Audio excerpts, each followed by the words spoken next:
c'est l'évaporation.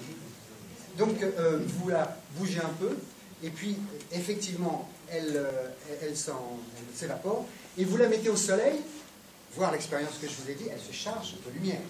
Et la lumière est notre première nourriture. Et dès que vous mangez, manger beaucoup de crudités, c'est être très proche de la lumière.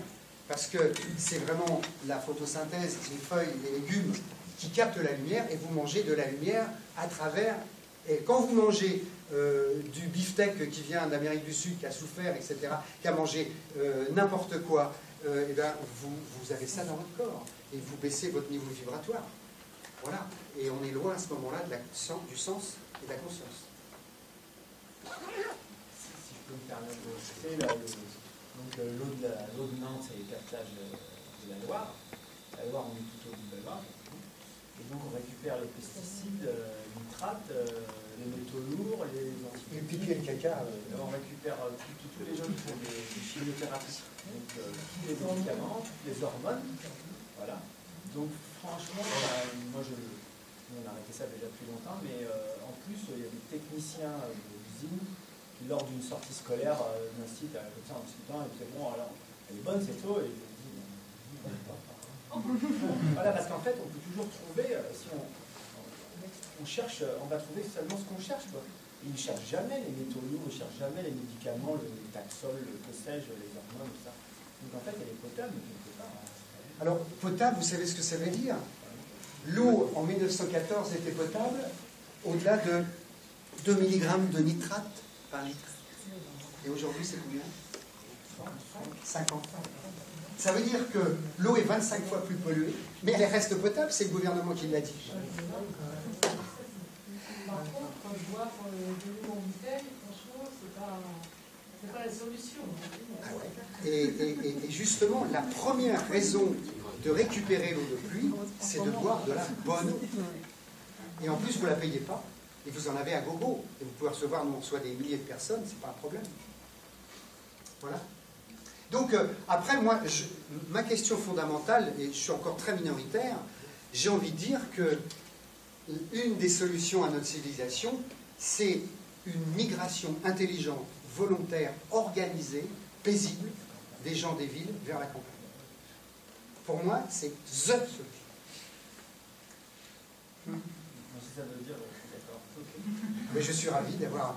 Mais c'est quand même la crème. Ouais. Une question de plus à faire par rapport à la médecine. Je suis d'accord avec vous pour ne pas gérer la médecine, sinon je suis un peu représentant. Et par rapport à la retraite, s'il faut dire la retraite, on n'aura pas qui meurt, peu importe, donc ça peut bien ouais. Donc je répète, la MSA, la retraite, etc.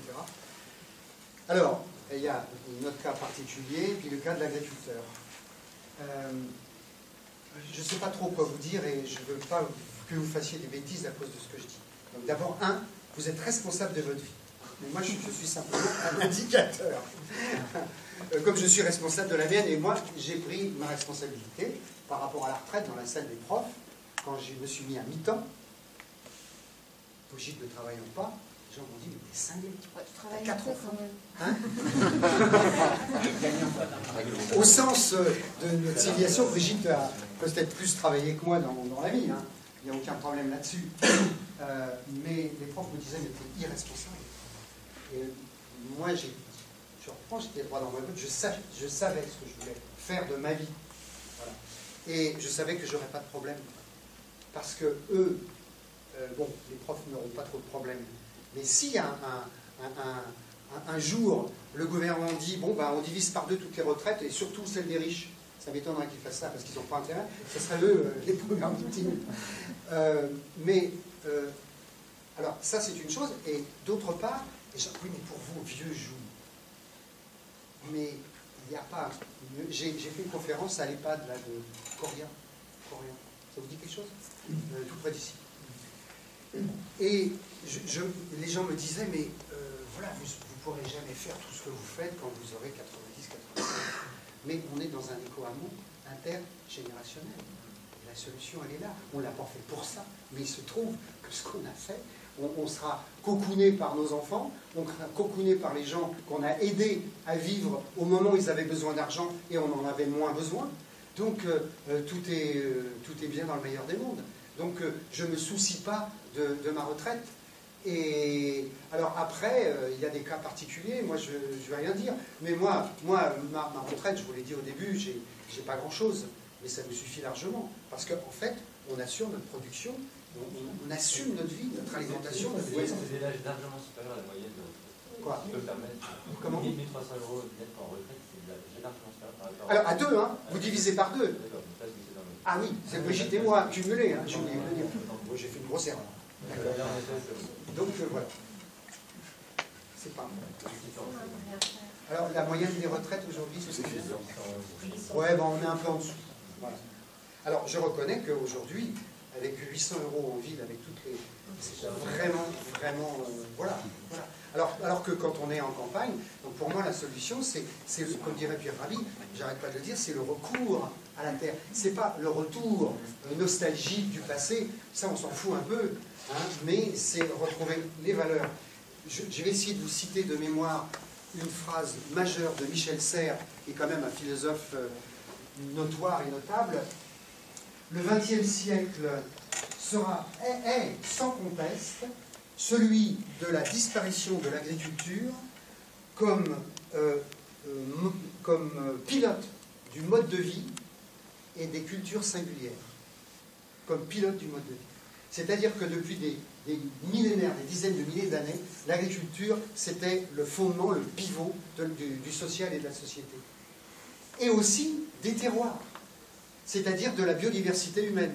Vous allez en France, on a une richesse de biodiversité au niveau de l'alimentation, au niveau du paysage, au niveau de la construction, au niveau des mœurs, au niveau des temps, au niveau des champs. Enfin bon, tout ça, le rouleau compresseur est passé, et que vous alliez n'importe où, vous avez à peu près la même uniformité. Et ça, même en permaculture, tout le monde sait que plus il y a d'éléments divers sur un territoire donné, plus vous avez des chances de ne pas avoir de maladie, parce qu'il y a des interactions systémiques entre les différentes plantes et faune et flore. Voilà. Donc il y a une disparition, donc je trouve que le recours à la terre et de retrouver nos originalités et nos origines, ça me semble majeur. Je n'entends nulle part dire ça, nulle part. Je me sens un peu tout seul. Mais ça fait rien, je le dis quand même, merci de m'écouter. Mais non, vous n'êtes pas tout seul. Oui, c'est juste une remarque et une question. C'est vrai que le gros défaut qu'on va avoir à nous et que vous n'avez pas du tout, c'est le prix du foncier, quoi, qui est vraiment terrible. Moi, je le vois bien en Loire-Atlantique. Je réfléchis à l'autre part. C'est vrai qu'on atteint des sommes, des endroits au fin fond de la Loire-Atlantique, je pense à Plessé, Soudan, où c'est plus cher que dans d'autres départements à côté de... Notre fils est à Soudan. Je l'ai dit dès le départ. Alors il va falloir faire quelque chose. Donc, mais il faut au moins qu'il y ait une prise de conscience et considérer que ce problème est, à mon avis, le problème majeur de notre société. Qui en parle? On parle du foot, on parle de l'euro. C'est pas cher de faire des campagnes. Oui. Oui. Pardon, j'ai pas entendu. Pardon. J'aimerais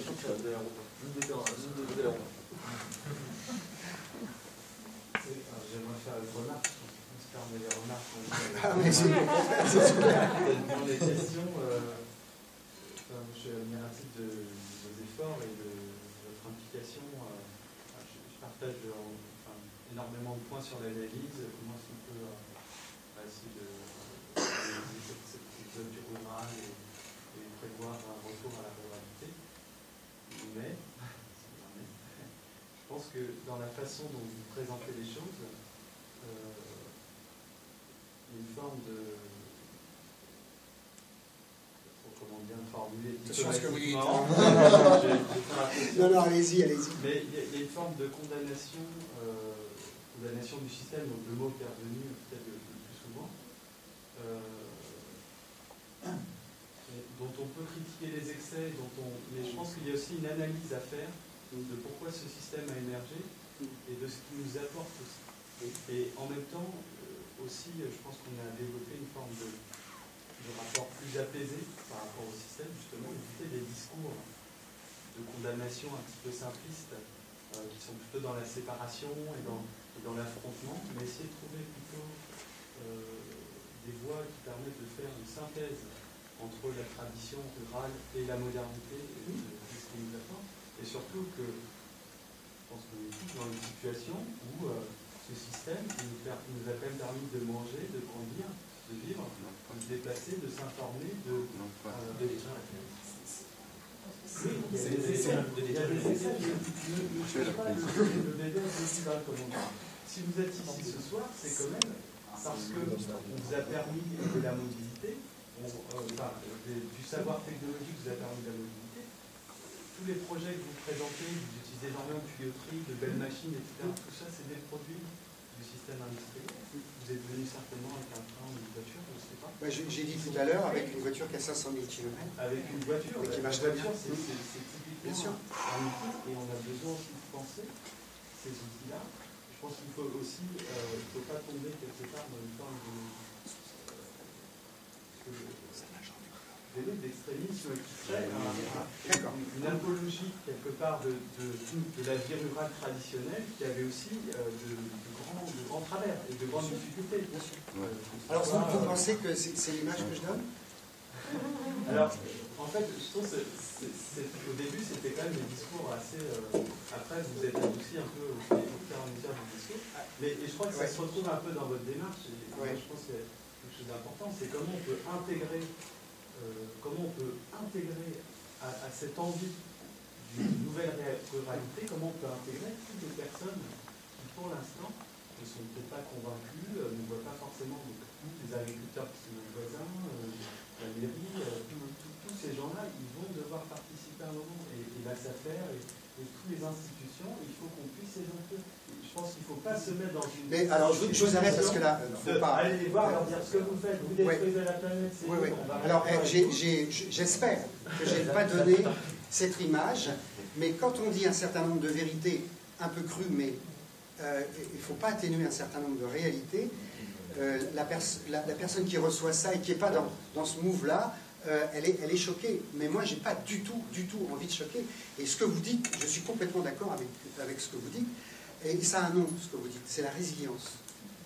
C'est-à-dire partir de ce qui existe et l'amener à autre chose. Mais attention, parce que quand vous me dites les tuyaux, les bagnoles, etc., mais on peut très bien imaginer une société. Cette société s'est rendue indispensable. Elle a rendu les gadgets indispensables. Parce que quand on... vu l'âge que j'ai, je me souviens qu'il y avait très peu de bagnoles, que se garer à Paris, ce n'était pas un problème. Les gens, eh bien, ils étaient relativement confort. Le frigidaire n'existait pas, la télé n'existait pas, la machine à laver n'existait pas, la lumière, on en avait quelques-unes, et quand on en rajoutait une, ou qu'on mettait le fer à repasser, les plombs sautaient, et mon père montait pour rajouter les plombs parce qu'ils avaient fondu. Est-ce que les gens étaient malheureux? Je pose la question. Il y avait la marchande de 4 saisons qui vendait ces petits trucs là à 3 francs 6 sous. Il y avait une étable à Paris, à Clamart, à 3 km de la frontière de Paris, et il y avait un cheval qui arrivait, qui faisait son gros prout devant, dans la rue, et aussitôt il y avait 4 jardiniers qui arrivaient, c'était le premier qui arrivait, qui prenait le crottin pour son jardin.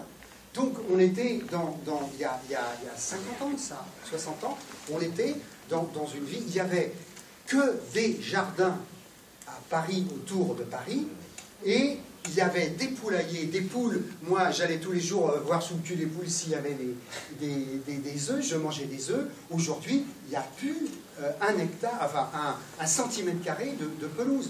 Donc la vie était agréable, on pouvait l'améliorer, c'est sûr. Mais aujourd'hui, on a rendu le modernisme indispensable. On nous a mis dans des cages, et il faut vivre comme ça et pas autrement. Et je ne vous dis pas ce qui nous attend.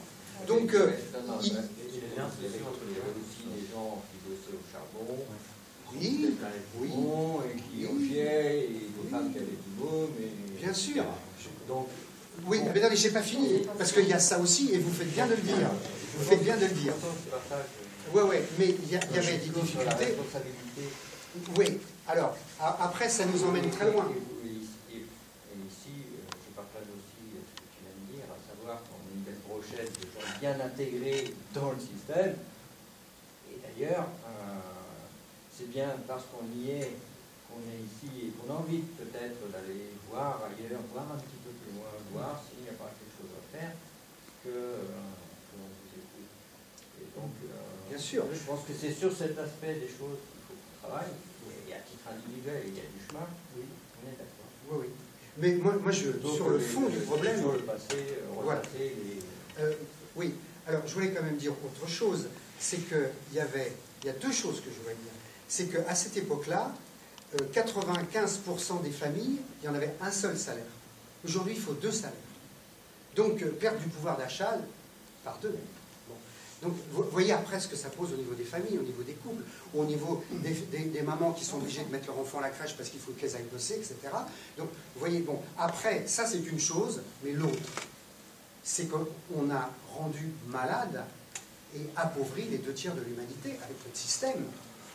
Donc, je veux bien croire que les gens aillent au charbon, etc., mais on aurait peut-être pu s'en dispenser aussi de ça, de l'extraction et de la société d'extraction. C'est pour ça que je suis intervenu à la société des mines, parce que c'est bien les mines qui nous ont donné le charbon et le pétrole, où 1 litre de pétrole représente 30 esclaves. Eh bien, ça a été le début de la fin, parce qu'on a été dans une facilité et on en a profité, nous, mais on n'en a pas fait profiter le monde entier. Et le développement durable, à l'origine, c'était Madame Brundtland en 1992, et Monsieur Umberto Eco de Fiat, qui disait, avant même l'écologie, il disait, le gros problème, c'est l'inéquité mondiale. C'est qu'on crée de la pauvreté avec notre système. Et donc, le développement durable, c'est l'économique, l'écologie, mais la solidarité. Et ça, dans le développement durable, il me semble qu'on l'a oublié fondamentalement. Donc, on est solidaire et on est, je veux dire, complice de toute cette immense pauvreté, de tous ces agriculteurs qui se suicident par millions en Inde, etc., par Monsanto qui fait son truc, etc., je vous en passe. Donc, vous voyez, je crois qu'il y a un discours qui, je suis désolé, les faits sont là. Après, dans les méthodes, je vous rejoins totalement. La réalité aussi, c'est qu'on va être une génération, on est de la même génération, on va être la génération qui va vivre le plus mal, en plus mauvaise santé, et dans des pires conditions que nos parents. Je veux dire, il y a eu cette espèce de truc de croissance sur tout le XXe siècle. Là, on est dans le XXIe siècle, donc au-delà de cette question qu'on est en train de tuer la planète, etc., on va crever de maladies qu'on se fabrique en fait avec tout ce système. Et là, on va le payer, nous, nos enfants, et ça, on fait quoi on accepte de vivre moins vieux et en moins bonne santé que nos parents. Il y a vraiment un problème de positionnement. Oui, je comprends. Mais moi aussi, je comprends la méthode de prendre monsieur et vous. Je suis complètement d'accord avec vous pour la méthode. Oui, je vous écoute. Je comprends totalement les défis auxquels on fait face et en effet, ils sont importants. Par contre, ce qu'il faut se rappeler, c'est que l'histoire de l'humanité a toujours été un défi immense. Et ça n'a jamais été un long fleuve tranquille. Et bien sûr, toutes les générations se sont dit, mais comment on va faire, etc. Et je pense que la première des attitudes, la première chose qu'on puisse faire, c'est déjà développer de la confiance et la capacité de construire, de construire un avenir avec confiance, avec sérénité. C'est pas en disant tout est foutu, on n'a pas dit ça. Non, je crois que c'est pas du tout le propos. C'est quand même dans ce que vous dites. Non, mais je veux dire, notre génération, mais justement, c'est très fataliste. Non, mais je veux dire, les choses sont très dynamiques. Qu'est-ce qui va se passer dans 10 ans, dans 15 ans? C'est pas du tout le propos qui nous a été présenté aujourd'hui. Je voudrais dire quelque chose. Au début, Patrick Baronnet, je peux? Oui. Au début, tu nous as parlé de l'ego, qui était la première chose à travailler si on voulait vivre ensemble, notamment dans les éco-hameaux. Et je voudrais dire que aussi, douloureux que puisse être à entendre le discours de Patrick, moi je le remercie pour son humilité et la vérité de ce qu'il nous a dit. C'est peut-être douloureux, mais c'est vrai. Donc c'est pas... il nous dit peut-être qu'on a des possibilités de changer. On va pas lui dire « Ouais, mais change ton discours parce qu'il faudrait que tu nous le dises avec un petit peu plus de crème dans le dos. » Non, il a dit ce qu'il avait à dire et avec beaucoup d'humilité, je trouve. Nous, on prend, ça peut être douloureux. Moi aussi, j'ai bu l'eau du robinet et je la bois encore. Et ce qu'il dit est vrai sur l'eau du robinet. C'est de la pure merde. Voilà. Voilà. C'est comme ça.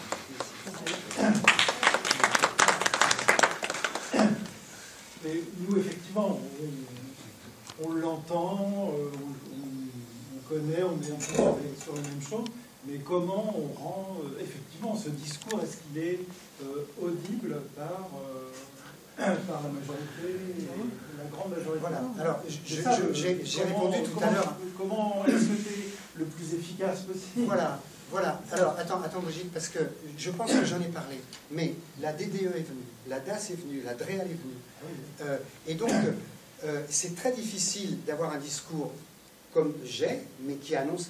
Et mon gros problème en ce moment, j'ai eu plein de défis qu'on a réussi avec Brigitte ensemble. Et le défi que j'ai en ce moment, c'est de trouver une dent qui va pouvoir engranger le rouage du système, et à condition qu'elle nous entende. Et tout à l'heure, j'ai eu, je ne me souviens plus de son nom, de la DREAL, on fait un séminaire, et bien, elle décidait de l'envoyer sur web aux 400 responsables de la DREAL, c'est-à-dire une haute administration, genre DDE ou DDTL. Donc ça veut dire qu'à force d'enfoncer le clou de cette réalité-là, eh bien, les gens commencent à se dire, purée, mais on a d'en haut un certain nombre d'informations qui nous sont loin d'être l'image de la réalité. Et donc les gens commencent, avec leurs enfants, avec la réalité de leur propre santé, se dire, mais oui, il faut faire quelque chose. Et donc, au lieu maintenant d'obéir en haut, il va falloir consulter des gens compétents. Et moi, je ne demande qu'une chose, c'est à offrir mes compétences à qui le veut. Et c'est pour ça que j'ai été à l'école des mines, mais j'ai toujours pas de retour là. Mais il y a, par exemple, je suis dans l'université de Colibri et je passe au moins une demi-heure, 3/4 d'heure à expliquer tout ce que je vous ai expliqué, mais en plus long, hein, sur l'eau, sur etc. Et donc moi je suis prêt à rentrer dans les administrations pour leur dire, ben voilà, il y a des réalités, il faut changer ça. Et je veux dire qu'on est au pied du mur et c'est énorme. Mais c'est pas parce que c'est énorme qu'il ne faut pas le faire, il faut y aller. Nous, il y a 40 ans, c'était énorme de quitter Paris pour vivre dans la petite maison que vous avez vue. Ben, moi j'en suis là aussi, c'est énorme le boulot, mais il va falloir s'y atteler, parce que si on ne le fait pas, mais par contre, les méthodes comme vous, il faut effectivement être totalement bienveillant et ne pas rentrer dans le chou des personnes et les amener à comprendre, mais il faut aussi que de leur part, il y ait un minimum d'ouverture. Voilà, c'est ça la question, et j'appelle ça la résilience. Il y a Brigitte. Il y a quand même un truc. Oui, excuse-moi. J'avais juste envie de dire que là, on a reçu récemment 32 élèves de Melun qui ont vécu pendant 3 jours avec nous. Au début, ils sont arrivés plein d'appréhension. C'est-à-dire que, voilà, qu'est-ce qu'ils allaient vivre pendant 3 jours? C'est leur prof qui a voulu, qui les a envoyés là. Alors, je précise, Brigitte, que le prof est venu à ce stage-là et il nous a dit, vous faites la même chose que ce que j'ai vécu. Alors, on a dit non, surtout pas, parce que vous êtes venus en tant qu'adulte, en tant que volontaire, vos élèves, même si vous travaillez pendant 6 mois, est-ce qu'ils seront vraiment consentants? Donc on a vachement molli quand même sur les choses. Oui, oui. Mais, en fait, voilà, ils voulaient leur faire manger tout cru, manger du végétarien tout à fait normal. Ils ont épluché, j'avais un groupe moi je faisais la cuisine avec eux, donc on avait un groupe de 10 jeunes à faire la cuisine. J'étais un peu anxieuse parce que je me disais, ils n'ont jamais, si ça se trouve, touché un couteau pour éplucher, etc. Mais finalement, ça s'est bien passé. À la fin, quand ils sont partis, ils ont pris le car. Et bien en fait, ils sont descendus du car, ils sont venus nous embrasser, ils ont dit au prof, si vous refaites le même voyage, on veut bien vous accompagner en tant qu'accompagnant, parce que vraiment, on a trouvé c'était super. Et en fait, voilà. Alors, ils n'ont pas trop mangé, certains. Il y avait des repas, mais je te jure, je faisais des trucs, mais tout simples. C'était eux qui le faisaient, avec des bananes écrasées, tout ça. Ils n'y touchaient pas. Mais dis pourquoi ils n'y touchaient pas. Alors, je ne sais pas pourquoi ils n'y touchaient pas. Moi, je leur ai dit, mais alors, quand vous allez en Afrique ou en Asie, mais qu'est-ce que vous faites? Vous, pendant 4 jours, vous ne mangez pas? Ou vous regardez qu'est-ce qui se passe? Surtout que là, c'était des légumes, enfin, tu vois, c'était vraiment des choses de tous les jours, quoi. C'était la cuisine familiale.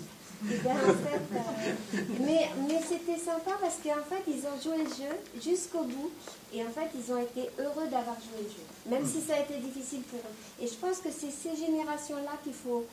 On a vraiment envie d'accueillir des classes de plus en plus parce que c'est vraiment ces générations-là qui peuvent aussi comprendre ce qu'on fait et qui peuvent après l'expliquer aussi, tu vois. Enfin, on essaie vraiment d'accueillir toutes sortes de gens. Là, sur l'éco-hameau, on fait maintenant des journées où c'est tous les éco-hameaux qui accueillent tous les visiteurs et les enfants accueillent tous les enfants qui viennent. C'est-à-dire que c'est un gros travail de préparation pour eux, pour les enfants, et en fait, ils expliquent ce qu'ils vivent au quotidien dans l'éco-hameau. Voilà. C'est juste pour dire qu'on essaye vraiment d'entrer dans... Voilà, c'est notre nouveau défi. Il y a quelqu'un qui nous disait, là, oui, c'est notre défi, c'est d'essayer, comme une mouche devant une vitre, de trouver le passage où on va pouvoir... J'ai été au Sénat, parler des toilettes sèches. Et les toilettes sèches, en France, elles sont là. Et bien parce que en 1997, on a reçu 15 000 passages, et personne n'y croyait aux toilettes sèches. Il n'y a eu aucune plainte. Et donc, après, j'ai fait des conférences un petit peu partout au niveau des festivals en plein air, et maintenant, pratiquement, peut-être tous, les festivals en plein air ont des toilettes sèches. Donc, vous voyez que ce n'est pas forcément par le biais de la politique qu'on peut faire avancer les choses. Et j'ai lu des articles récemment, c'est la technique, c'est celui qui maîtrise la technique qui fait la politique. C'est pas celui qui élit Tartampion ou du Gland, c'est celui qui maîtrise la technique. Est-ce qu'on vous consulte pour faire un Rafale, un Mirage 5 ou un Charles de Gaulle? Est-ce qu'on nous consulte? Mais on n'est jamais consulté. Et ceux qui décident de la technique, notamment des techniques informatiques et des caméras et tout ce qui est en train de se tramer au niveau de la nanotechnologie, on ne nous consulte pas. Donc la démocratie, c'est juste pour élire quelqu'un. Et donc la technique, quelque chose de très important. Et c'est à cette époque-là, Brice Lalonde disait la technique n'est pas neutre. Donc il faut faire très attention. Je rejoins complètement sur le fond. Et c'était vraiment sur la posture. J'ai tout à fait compris et je suis d'accord avec vous. Juste un petit point pour réagir sur la question de l'ego et de l'humilité. Moi, au contraire, je suis désolé de dire aussi. Allez-y. Franchement, mais au contraire, je trouve qu'un discours qui se présente en condamnant un système, en disant bah non, il faut faire comme ci, comme ça, moi, il y a un vrai problème d'humilité. C'est-à-dire que, bien sûr, on peut faire des critiques, des excès, on peut mettre en avant les défis auxquels on fait face. Après, pour autant, on n'est pas obligé de se présenter comme un donneur de leçons, ou comme on peut dire, voilà, moi je propose autre chose, je trouve que c'est intéressant, venez voir ce que je fais, si ça vous plaît, faites-le, mais c'est pas pour autant que j'ai besoin de dire, bah, vous, ce que vous faites, c'est nul, vous, ce que vous voyez ce que je veux dire? Oui, mais ça, c'est caricatural. J'espère que je n'ai pas trop fait ça, mais si j'ai fait, je m'en excuse. Moi, je crois que le mérite de lieux comme les autres, c'est de trouver que ça existe. Oui, et que c'est faisable. Voilà. Les choses qui sont faisables.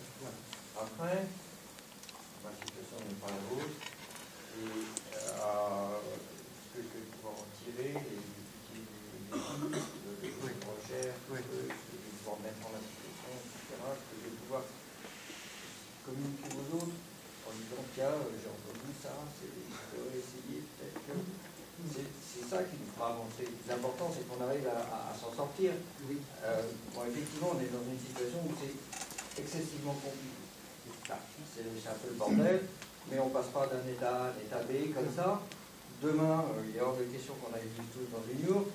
Elle va pas être assez mais bon, donc, non. Il y aura des... il faut aussi, c'est bien beau de rêver, il faut être utopiste. Moi, j'ai envie d'y être encore, mais il faut qu'on vive l'entre-deux. C'est les villes en transition. Et j'en ai parlé tout à l'heure. Et ça se passe vachement bien. Alors, nous, quand on fait le séminaire, à la fin, ça rentre tout à fait dans ce que vous dites.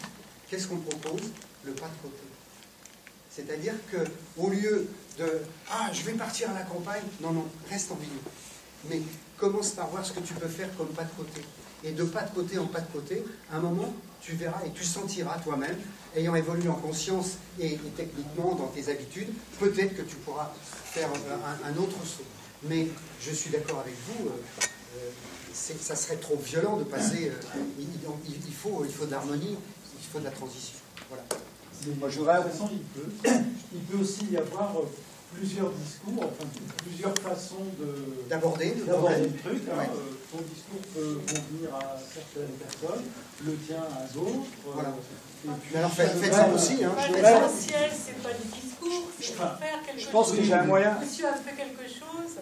Non, mais je dis les discours, mais les façons de c'est de faire. faire. Qu'est-ce que chacun fait? Je pense que j'ai un moyen de mettre tout le monde d'accord. Je pense que j'ai un moyen à mettre tout le monde d'accord sur ce discours. Quand on parle de biodiversité, c'est pas seulement les plantes, c'est pas seulement, c'est aussi toutes nos actions. Chacun doit aller dans le sens où il se sent bien, où il lui donne la banane, où il pense faire du bien. Donc la maison autonome, c'est un modèle parce que Patrick s'est senti bien dans son chemin. Mais moi, j'invite tout le monde à faire ce qu'il sent.